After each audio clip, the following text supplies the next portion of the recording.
Harare, the leaders of Zimbabwe's ruling ZANU-PF party will meet to approve the dismissal of President Robert Mugabe, two party sources say, as hundreds of thousands of people took to the streets to celebrate the president's demise.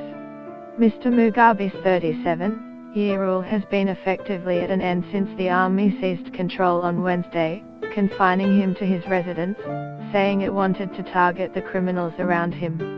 Tens of thousands of Zimbabweans flooded the streets of Harare in an extraordinary outpouring of elation at the expected ousting of President Robert Mugabe. Argentina's search for a missing Navy submarine is moving deeper to the seabed after a scouring of the surface pulled up no sign of the vessel and its missing 44 crew members. An Argentine military submarine went missing at sea on Friday, prompting a massive search. The Trump administration is lifting a federal ban on importing body parts from African elephants shot for sport in Zimbabwe and Zambia. The Rev. Jesse Jackson has disclosed publicly that he has been seeking outpatient care for 2 years for Parkinson's disease. The blaze sent smoke billowing into the New York sky. Several people are feared dead after a helicopter and an aircraft were involved in a mid-air collision northwest of London. Tens of thousands of Zimbabweans flooded the streets of Harare in an extraordinary outpouring of elation at the expected ousting of President Robert Mugabe.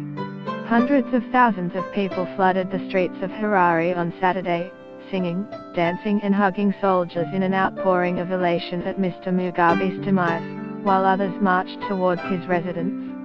In scenes reminiscent of the downfall of Romanian dictator Nicolae Ceausescu in 1989, men, women and children ran alongside the armored cars and the troops who stepped in this week to oust the only ruler Zimbabwe has known since independence in 1980. The scenes in Harare reflect the anger and frustration that has built up in nearly 2 decades of economic mismanagement that started with the seizure of white-owned farms in 2000, the catalyst of a wider collapse. Under house arrest in his lavish blue-roof compound, Mr. Mugabe has watched support from his ZANU-PF party, security services and people evaporate in less than 3 days.